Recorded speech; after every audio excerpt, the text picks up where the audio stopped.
Jai Hind to all of you. How are you all? I hope you all are fine. So students, today we start with the kinetic molecular theory of gases.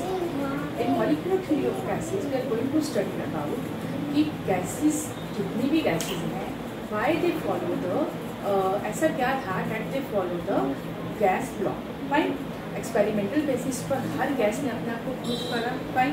But कुछ cases के अंदर या हम कह सकते हैं कि अगर गैसेस के बिहेवियर के बारे में हम डिफरेंट लॉज को फॉलो करें, सभी लॉज को हम इकट्ठा ही क्यों नहीं फॉलो कर सकते, यानी कि कोई भी गैस आइडियली बिहेव क्यों नहीं करती है, और करती है तो किस कंडीशन के अंदर वो आइडियल बिहेवियर शो करेगी.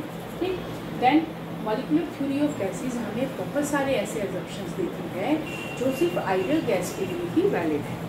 आइडियल गैस के लिए वैलिड है 100%, यानी कि आइडियल गैसेस इस एजम्पशन के अकॉर्डिंग हम कह सकते हैं कि जितने एजम्पशंस दिए गए हैं आइडियल गैसेस वही बिहेवियर शो करती है. बट ये रियल गैसेस के लिए वैलिड नहीं है. It is partially valid for the real gases. और वो कौन से पॉइंट होंगे जो सिर्फ रियल गैस को भी क्या करते हैं, वैलिड होते हैं, वो भी हम इसमें डिस्कस करेंगे. और ये हमें क्या बताती है मॉलिक्यूलर थ्योरी ऑफ गैसेस, कि हम गैसेस के नेचर को मॉलिक्यूलर लेवल पे क्या करेंगे, पढ़ेंगे कि how the gases behave at their molecular level. Right. So let's start. So we start with the postulates of kinetic molecular theory. First postulate is कि गैस के अंदर जो मॉलिक्यूल्स हैं या पार्टिकल्स हैं वो एटम हैं एंड मॉलिक्यूल हैं. फर्स्ट पोस्टुलेट बड़ा कॉमन सा है, that gas consist of particles, that is atoms and molecules. ये तो सबको ही पता है. ठीक.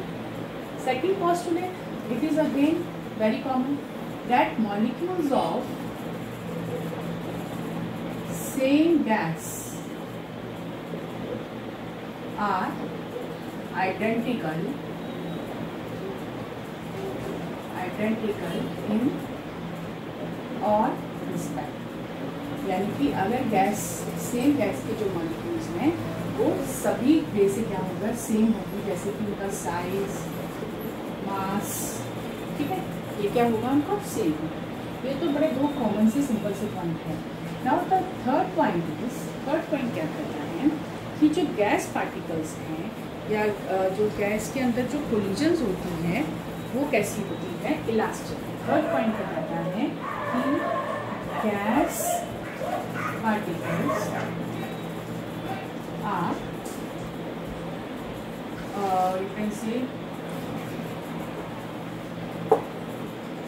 Collision between gas particles are perfectly elastic.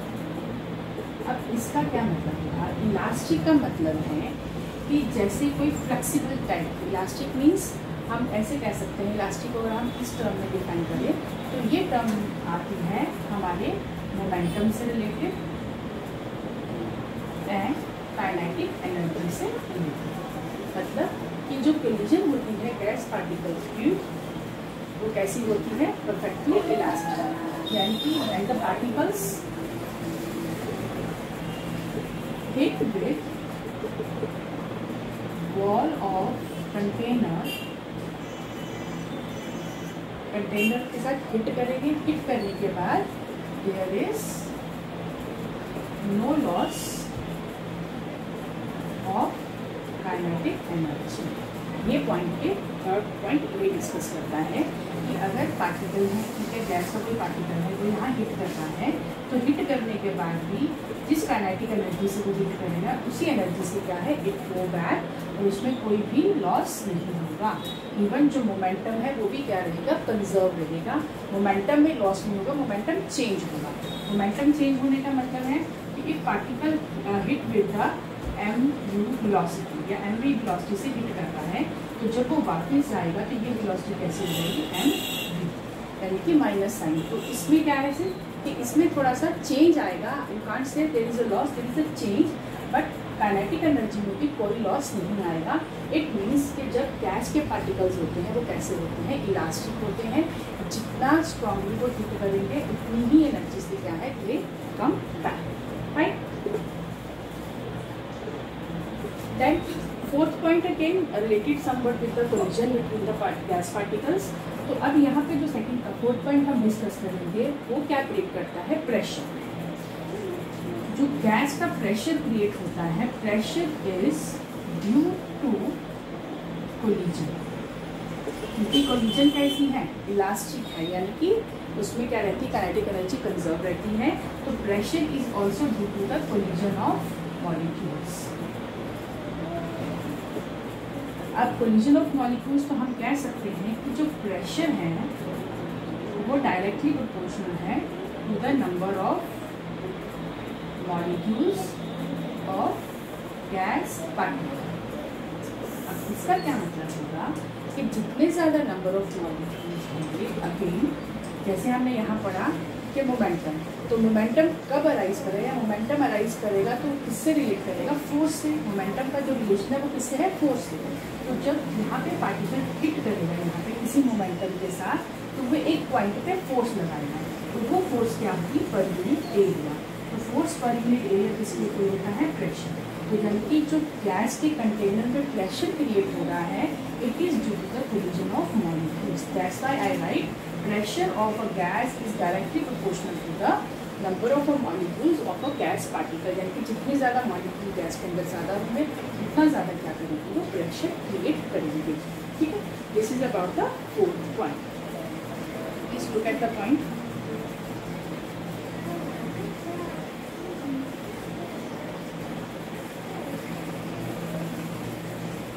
After this, the fifth point is, the fifth postulate क्या है, fifth postulate हमें ये बताता है कि जो गैस का या आप कह सकते हो कि जो काइनेटिक एनर्जी है गैस की, फिफ्थ पॉइंट इसके बारे में बता रहा है कि kinetic energy of gaseous particle या gaseous particle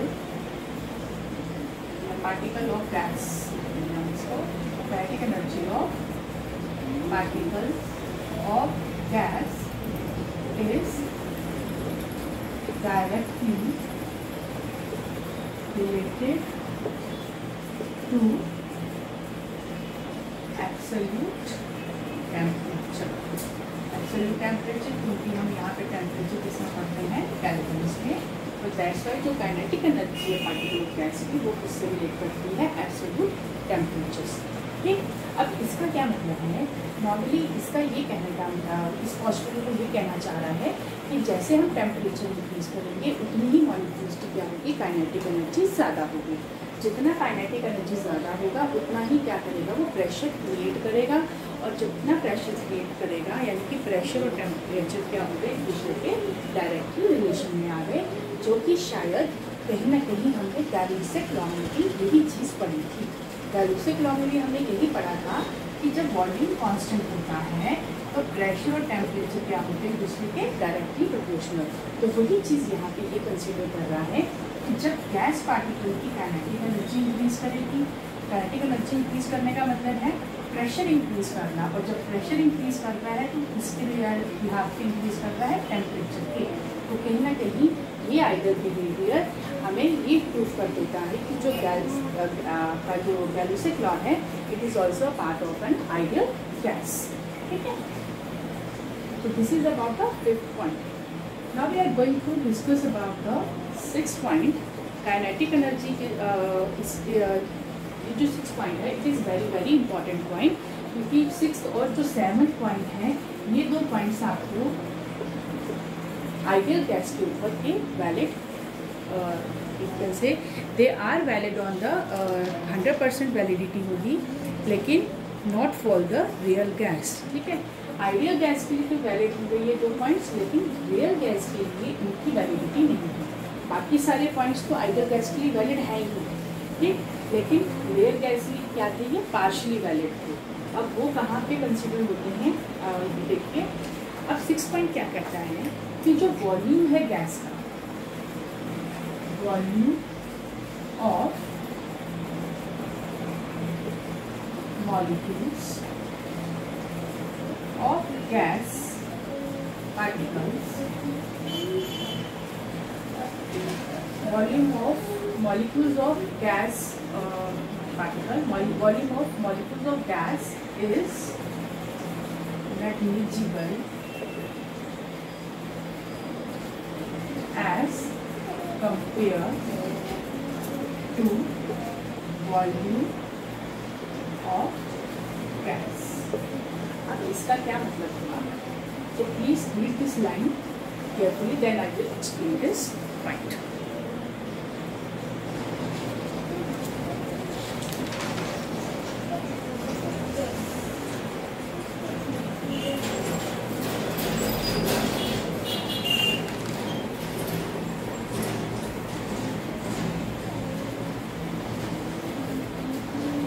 Have you understood the meaning of this point?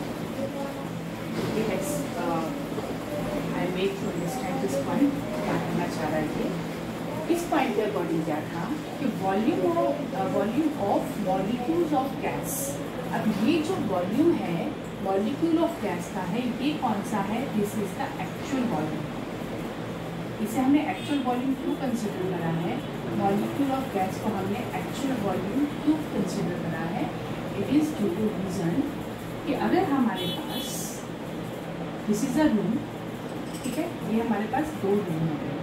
ठीक, अगर एक रूम में मैंने किसी गैस को एंटर करवाया, for example gas one is entering in this room, और पूरी की पूरी गैस क्या है? पूरे रूम में फैल.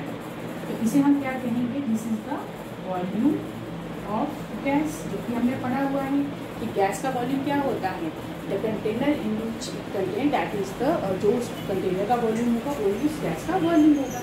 लेकिन अगर ये सारे के सारे जो मॉलिक्यूल्स हैं गैस के, इनको मैं कलेक्ट करके किसी कॉर्नर पे रख दूँ, तो ये क्या हो जाएगा? This is the volume occupied by molecules of gas, जो कि क्या कहा गया है? जिसे नेग्लिजिबल कहा गया है. लेकिन क्या ऐसा रियल में पॉसिबल है? रियल में क्या हम गैस के जो पार्टिकल्स हैं, मॉलिक्यूल्स हैं, क्या उसको नेग्लिजिबल कंसिडर कर सकते हैं? नहीं कर सकते हैं. But according to this assumption ये कहता है कि आइडियल गैस के अंदर जो वॉल्यूम है मॉलिक्यूल ऑफ गैसेस का वो नेग्लिजिबल है as compare to the volume of gas. Fine. और इसके बाद जो 7th पॉइंट है वो क्या कहता है कि there is no force of attraction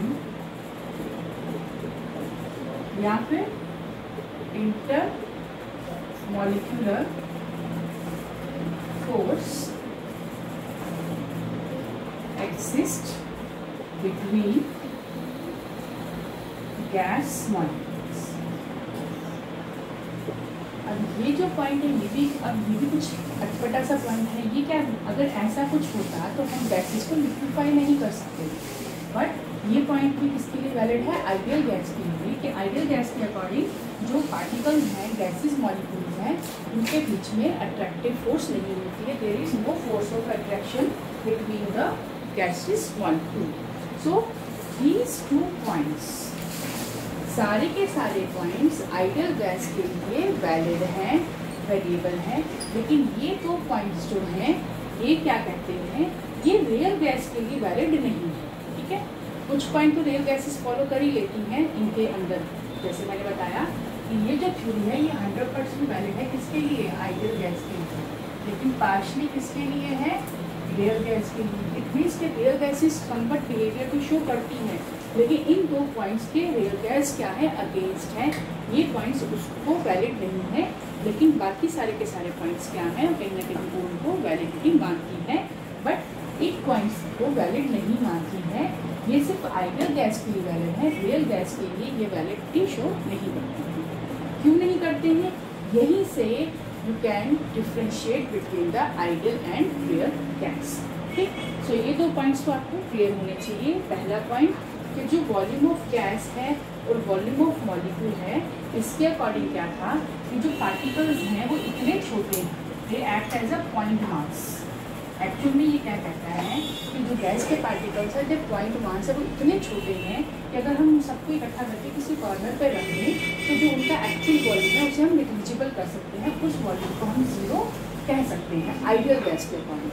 but real gas कहती है कि ऐसा पॉसिबल नहीं है, हम वॉल्यूम को कभी भी जीरो कंसिडर नहीं कर सकते हैं। ठीक। और दूसरा ये पॉइंट कहता है कि फोर्स ऑफ अट्रैक्शन एग्जिस्ट नहीं करती है, इंटरमॉलिक्यूलर फोर्सेस गैसेस के अंदर एग्जिस्ट नहीं करती है। बट रियल गैस कहती है कि ये एग्जिस्ट करती है, अगर ऐसा नहीं होता तो हम गैसेस को लिक्विफाई कैसे कर सकते हैं।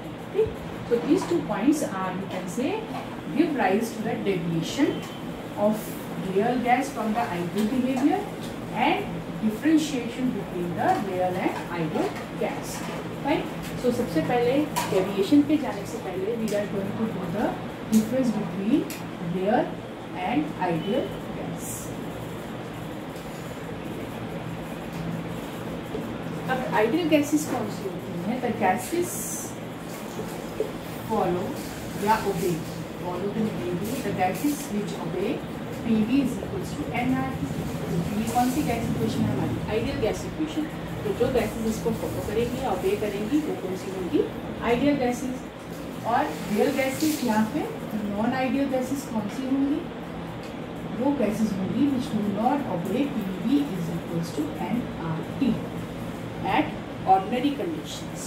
ठीक है, तो मैं ये लिख सकती हूँ कि real gases also behave as ideal gas. कब करेगी? Low pressure high temperature. This is the condition कि जब रियल गैस आइडियली बिहेव करेगी कब करेगी, यानी कि नॉर्मली मैंने क्या बताया कि आइडियल गैसेस कौन सी होती? वो गैसेस जो इसे ओबे करेंगी। ठीक। और रियल गैसेस वो होती है जो इसे ओबे नहीं करती हैं, but under certain normal conditions. ठीक है, ऑर्डिनरी कंडीशंस में। कुछ कंडीशंस में हमने क्या कंडीशन दे दी है यहाँ पे? लो प्रेशर हाई टेम्परेचर। लो प्रेशर हाई टेम्परेचर ये ऐसी कंडीशन है जिसपे कहीं ना कहीं रियल गैसेस इसको शो करना शुरू कर देती है बिहेवियर आइडियल गैसेस को। ठीक है, so this is the first point. Second point क्या कहता है? अब रियल आइडियल गैसेस के अकॉर्डिंग क्या था? आइडियल गैसेस से कि जो मॉलिक्यूल है of the gas, molecule of gas is point mass. Point mass मतलब वो इतना छोटा है that it can be negligible. उसे हम निगलेक्ट कर सकते हैं, उसके वॉल्यूम को निगलेक्ट कर सकते हैं। ठीक है, ये हमने जो पीछे बड़ा पॉइंट है। लेकिन रियल गैसेस क्या कहते हैं कि जो मॉलिक्यूल्स हैं molecules are rigid mass, rigid spheres. वो इतने बड़े हैं कि हम उसको निगलेक्ट नहीं कर सकते। तो यहीं से कोई पॉइंट जो मैंने आपसे पिछले 6-7 पॉइंट में बात करी थी कि वहाँ पर वो क्या कंसिडर कर रहा था कि आइडियल गैस के अकॉर्डिंग जो मॉलिक्यूल ऑफ गैस का जो वॉल्यूम है वो क्या है? Zero, negligible. लेकिन रियल गैसेस क्या कहती हैं कि जो मॉलिक्यूल्स हैं वो रिजिड मास है, हम वॉल्यूम को निगलेक्ट नहीं कर सकते। ठीक।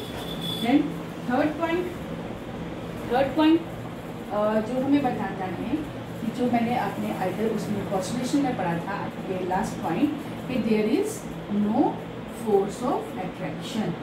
ये पॉइंट क्या कहता है? आइडियल गैस गैसियस पार्टिकल के अंदर फोर्स ऑफ अट्रैक्शन नहीं होती है, बट रियल गैस कहती है कि there is force of attraction exist between, there is force of attraction exist between the gaseous molecule.